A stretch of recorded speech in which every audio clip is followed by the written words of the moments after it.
Hanggang saan nga ba aabot ang 500 peso budget na ayon sa DTI? Sasapat na raw pang Noche Buena para sa pamilyang may 4 na miyembro. Kausapin po natin si Consumers Union of the Philippines President, Attorney Rodel Taton. Magandang umaga at welcome po sa Balitang Hali, sir. Magandang tanghali, Connie. Ano po sa tingin nyo? Ang naging basihan kaya nitong DTI sa pagsabi na kasya na ang 500 pesos sa Noche Buena budget po? Yan din ang isang katanungan ng mga mamimiling Pilipino, Connie, no? Because as we see it, walang basihan ang sinasabi ni Secretary Roque about sa 500 na amount ng Noche Buena. Kasi sa ating pagsusuma at ating pagpupunta sa mga palengke, makikita natin na ang presyo ay sobrang mahal, no? Sa ordinaryong palengke lamang, no? So, if sa 500 pesos, yun ang katanungan ng ordinaryong Pilipino. So, para sa 4 na tao ay 500 pesos. I mean, kakatawa, no? Nakakatawa. Really, this is something na parang imposible na mangyari. While we understand that Christmas season is about love, about thankfulness and all that, and it's being celebrated only once a year, pero bigyan naman natin ng disente, bigyan naman natin ng magandang pagtingin ang ordinaryong Pilipino. If this is the only time of the year na masarap ang kanilang pagkain, no, as a family, I think one thing there that should be looked into is really on the prices. Ang DTI, kailangan nilang pangunahan ang pag-monitor sa mga presyo sa mga palengke. Sinasabi natin tingi-tingi lamang bumili ang Pilipino, pero kailangan din nating monitor ng maayos kasi dito nagsasamantala naman ang mga ibang nagbebenta sa mga palengke, no?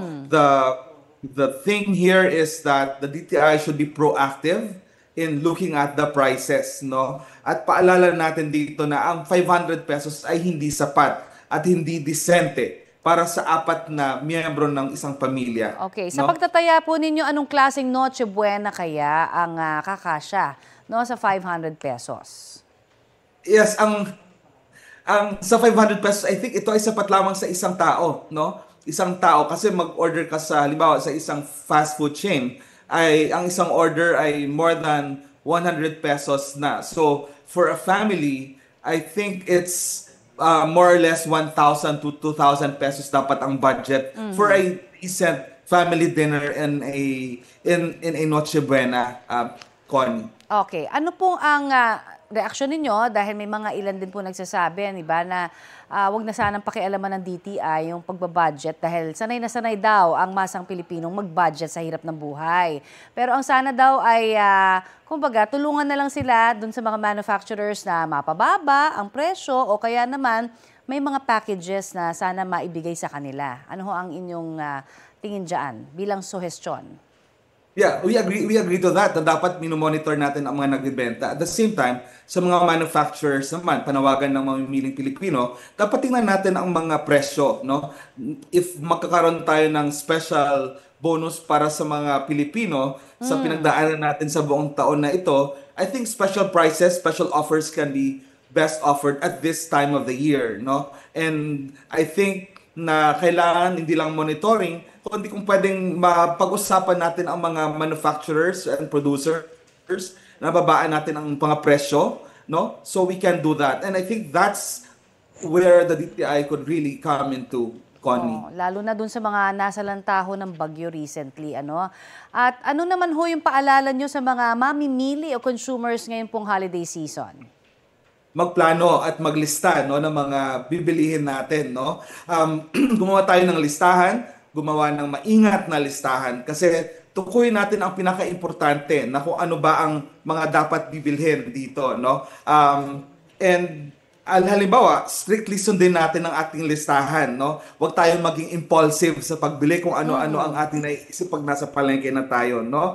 Huwag mag-overspend, tiyakin na ang kabuang presyo ng lahat ay nasa listahan at hindi lalagpas sa ating budget, no? Ang prioridad at ang pagpili, meaning prioritization at ang proper selection kung ano ang praktikal na regalo, praktikal na bilihin, kung anong lulutuin natin.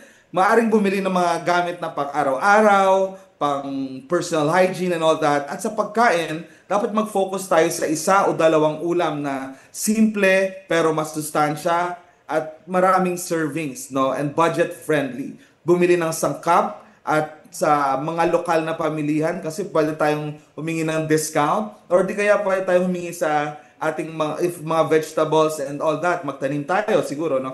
At hanapin ang mga sales or promo, but you have to be very careful about the sales and promotions also, no? And also, you bring with you yung calculation and tracking ng mga binili po Alright. ninyo, no?